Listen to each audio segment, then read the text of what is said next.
subscribe official iNews channel. Dan jangan lupa klik tombol notifikasinya. Anda kembali di iNews Malam. Pemirsa, kasus kekerasan fisik di dunia pendidikan kembali terjadi. Dan kali ini menimpa Muhammad Rivaldi, siswa SMKN 2 Luwu Timur, Sulawesi Selatan yang meninggal saat mengikuti pendidikan dasar komunitas pecinta alam Sanggar Kreatif Anak Rimba atau Sangkar Luwu Timur.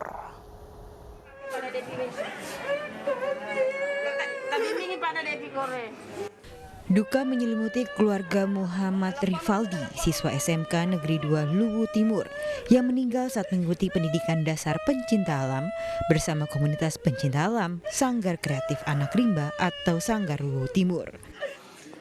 Rivaldi diduga menjadi korban kekerasan fisik dalam pelatihan itu. Kabar meninggalnya Rivaldi diketahui keluarga dari media sosial. Sebelumnya diketahui jenazah Rivaldi diantar oleh 2 orang diduga panitia diskar ke Puskesmas Tanah Lili. 2 orang itu kemudian meninggalkan korban begitu saja. Selain Rivaldi, ada 14 peserta diskar lainnya yang ikut menjadi korban kekerasan. Salah satunya adalah Ricky yang kondisinya kini memprihatinkan. Hingga kini belum ada keterangan resmi dari pihak polisi maupun SMK Negeri 2 Luwu Timur mengenai kasus ini. Dari Kabupaten Luwu Timur, Sulawesi Selatan, Nasruddin Rubak, iNews melaporkan. Sementara itu, pemirsa, Universitas Islam Negeri Maulana Malik Ibrahim Malang, Jawa Timur membubarkan kegiatan Diklat Pancasila pasca tewasnya 2 mahasiswa peserta Diklat. Pihak universitas akan memberikan tindakan tegas pada mahasiswa yang terlibat. Ayo Risa, Julna Risa, Julna Risa. Ayo semangat Jul. Semangat.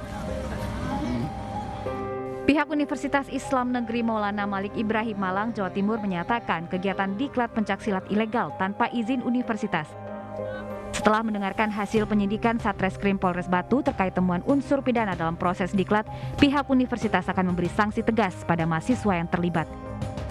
Akan segera mendalami apa yang telah didapatkan data oleh kepolisian untuk memberikan sanksi akademik kepada mereka yang terlibat secara langsung berkenaan dengan tadi disampaikan persoalan kelalaian yang sesungguhnya tidak perlu terjadi.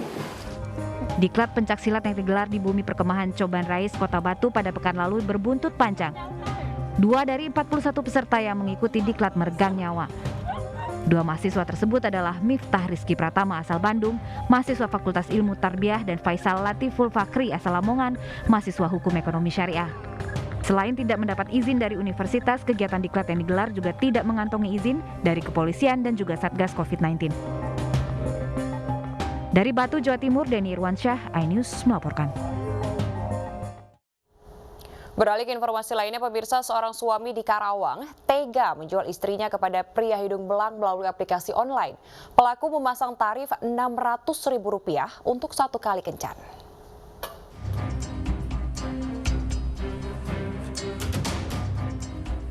AE warga desa Cengkong, Karawang, Jawa Barat ini harus berurusan dengan petugas kepolisian Polres Karawang setelah tertangkap basah oleh warga menjual sang istri kepada pria hidung belang melalui aplikasi online.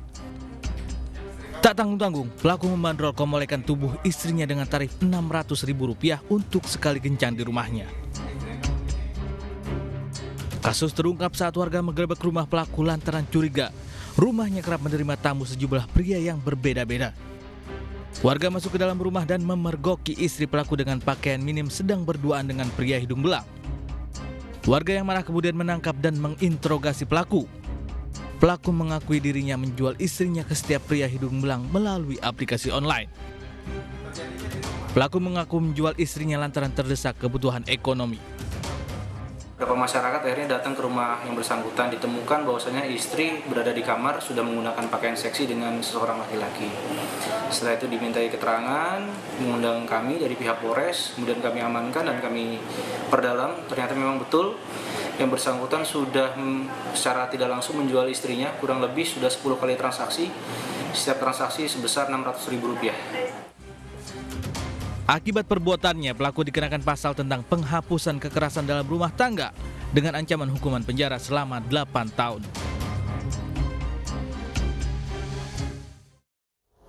Pemirsa, puluhan warga menggelar doa bersama di lokasi kecelakaan bus yang menewaskan 29 orang di Sumedang, Jawa Barat.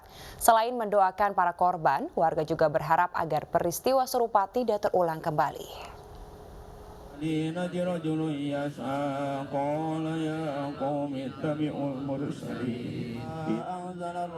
Puluhan warga menggelar doa bersama di Tanjakan Cae, Desa Sukajadi, Kecamatan Wado, Sumedang, Jawa Barat. Tempat ini merupakan lokasi kecelakaan bus PO Sri Padma Kencana yang menewaskan 29 orang. Warga yang dipimpin Ketua Majelis Ulama Indonesia Kecamatan Wado membaca ayat-ayat suci Al-Quran dan mendoakan para korban. Warga juga berdoa agar peristiwa serupa tidak terulang lagi. Sementara itu, pasca kecelakaan, pembatas jalan yang rusak hingga kini belum diperbaiki. Pertama, untuk almarhumah yang menimpa kecelakaan pada beberapa hari yang lalu.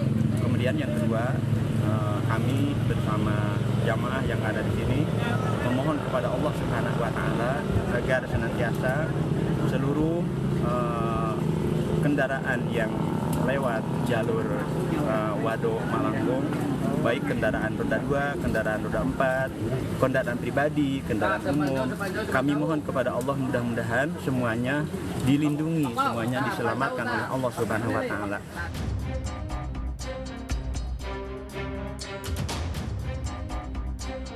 Sebelumnya, bus PO Sri Padma Kencana yang membawa 63 siswa SMP mengalami kecelakaan di Tanjakan Cae, Kecamatan Wado, Sumedang, Jawa Barat, Rabu lalu. Bus masuk jurang dan menewaskan 29 orang, termasuk sopir dan kernet. Diduga kecelakaan terjadi karena sopir tidak mengenal medan dan tanjakan yang terkenal ekstrim. Dari Sumedang, Jawa Barat, Beben HVA, iNews melaporkan. Pemirsa, sengketa lahan hingga penutupan akses jalan keluar masuk rumah di kawasan Ciledug, Kota Tangerang belum menemui titik terang. Pemerintah daerah terus berupaya untuk memediasi kedua belah pihak.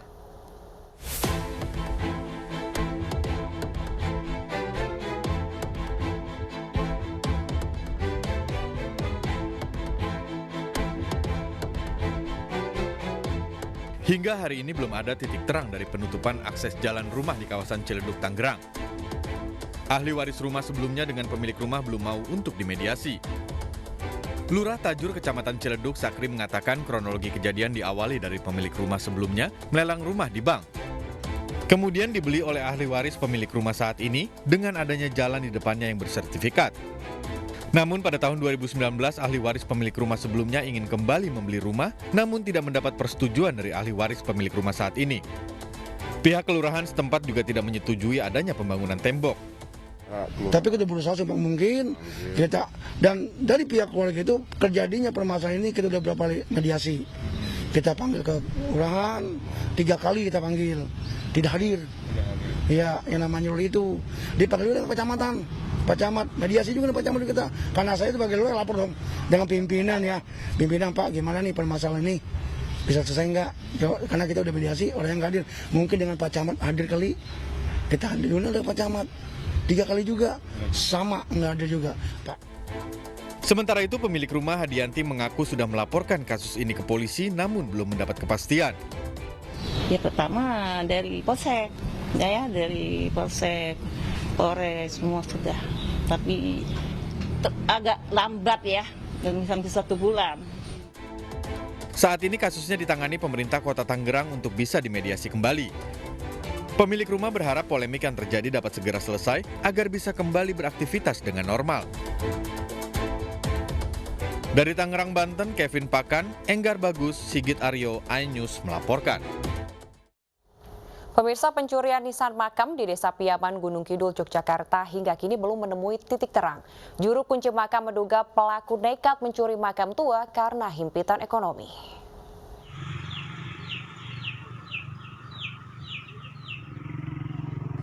Pencurian nisan makam senilai puluhan juta di Desa Piaman, Kecamatan Wonosari, Gunung Kidul belum juga menemui titik terang. Nisan makam berbahan jati kuno milik salah seorang tokoh masyarakat bernama Merto Karyo hilang dicuri pada Rabu dini hari lalu. Total nisan makam yang dicuri mencapai 13 pasang. Juru makam mengatakan nisan yang dicuri berbahan jati kuno dengan panjang 1,9 meter dan tebal 12 kali 14 cm bisa mencapai harga hingga 23 juta rupiah. Ia pun menduga motif pencurian nisan kuno karena faktor ekonomi. Pencurian ini kemungkinan ya ada hubungan dengan ekonomi si pelaku untuk meraih penghasilan yang banyak, kemungkinan itu. Soalnya kalau saya rasa kalau untuk istilahnya gimana ya, untuk ketebalan ilmu nggak mungkin. Saya nggak yakin itu ada hubungannya sama kebutuhan dia. Diduga pelaku berjumlah lebih dari 2 orang. Kasus pencurian makam berbahan jati kuno ini merupakan kejadian yang kedua kalinya, di mana kejadian pertama terjadi pada 1992. Dari Gunung Kidul, Yogyakarta, Kismaya Wibowo, iNews melaporkan. Pemirsa, kisruh Kongres Luar Biasa Partai Demokrat terus memanas. Ratusan tokoh masyarakat dan berbagai elemen organisasi menggelar aksi 1000 tanda tangan meminta Muldoko dicopot dari jabatannya sebagai Kepala Staf Kantor Presiden.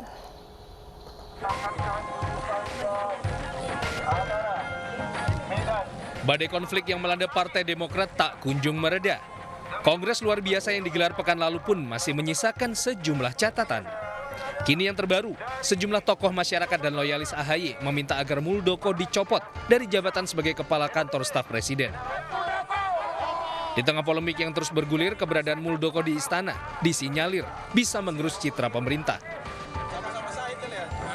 Ini mudah-mudahan menjadi bahan pertimbangan kepada pemerintah ke depan untuk lebih baik lagi. Khususnya kepada kami yang merasa dizolimi oleh sekelompok orang. Ya, di bawah kepemimpinan Jody Allen, ya, sebagai inisiator KLB Abal-Abal, yang menjagokan, yang menempatkan, yang menjadikan Pak Muldoko, yang kami ketahui dia tidaklah bagian daripada orang Demokrat. Harapan terbaik untuk demokrasi kita. Selain aksi tanda tangan di spanduk sepanjang 45 meter, simpatisan Partai Demokrat juga berkeliling lapangan Merdeka, menyuarakan penolakan mereka terhadap Muldoko. Dari Medan, Sumatera Utara, Said Ilham, iNews melaporkan.